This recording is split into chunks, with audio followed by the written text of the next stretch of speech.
તો ગુજરાતના મુખ્યમંત્રી ભૂપેન્દ્ર પટેલ શ્રી સોમનાથ મહાદેવના પાવન દર્શને પધાર્યા હતા, જ્યાં સોમનાથ ટ્રસ્ટના ટ્રસ્ટી જેડી પરમાર અને સચિવ યોગેન્દ્ર દેસાઈએ તેમનું ઔપચારિક સ્વાગત કર્યું હતું।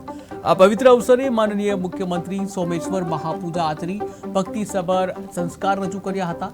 આ સાથે સાથે જ મુખ્યમંત્રીએ પોતાના હસ્તે પોષણ પ્રસાદ વિતરણ અભિયાનનો વિધિવત પ્રારંભ કર્યો અને જે અંતર્ગત આગામી 1 વર્ષ દરમિયાન ગીર સોમનાથ જિલ્લાના 7 લાખથી વધુ આંગણવાડી બાળકોને દૈનિક પોષણ લાડુ આપવામાં આવશે।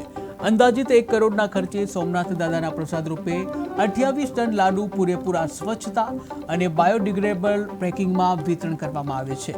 આ માટે ટ્રસ્ટે ખાસ માનવ હસ્તક્ષેપ વિનાનું પેકેજિંગ મશીન પણ વિકસાવ્યું છે અને આ સેવા યજ્ઞ દેશના વડાપ્રધાન નરેન્દ્ર મોદીના અધ્યક્ષપદે કાર્યરત શ્રી સોમનાથ ટ્રસ્ટ દ્વારા ભક્તિની સાથે સામાજિક જવાબદારીના મજબૂત ઉદાહરણ તરીકે અમલમાં મુકાયું છે। ટ્રસ્ટ દ્વારા અગાઉ પણ ફેરી મનોરથ, ખારેક વિતરણ અને દૈનિક ચિક્કી પુષ્ટિ આહાર જેવી અનેક સેવાઓ જિલ્લા આંગણવાડી ભૂલકાઓ માટે અમલમાં મુકાઈ છે।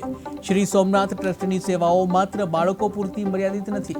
તાજેતરમાં જ ટ્રસ્ટ દ્વારા 17,000થી વધુ જરૂરિયાતમંદોને વસ્ત્ર પ્રસાદ તેમજ દાંત રોગ નિદાન કેમ્પ, ફિઝિયોથેરાપી સેવા અને કૃત્રિમ અંગ વિતરણ કાર્યક્રમો પણ યોજાયા હતા।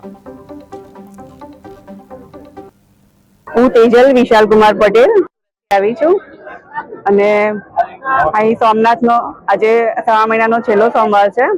અહીં અમને આવીને ખૂબ જ આનંદ થાય છે। અહીં ઘોડાપુર છે ભક્તોનું, પણ બહુ જ સરસ વ્યવસ્થા છે, એટલે અમને અહીં દર્શન કરવાની બહુ જ મજા આવી। અને અત્યારે વરસાદનું વાતાવરણ છે એટલે ઠંડક પણ એટલી સરસ છે અને અત્યારે સીએમ પણ દર્શન કરવા માટે આવવાના છે, તો અહીં અવશ્ય આવવું જોઈએ અને આ દર્શનનો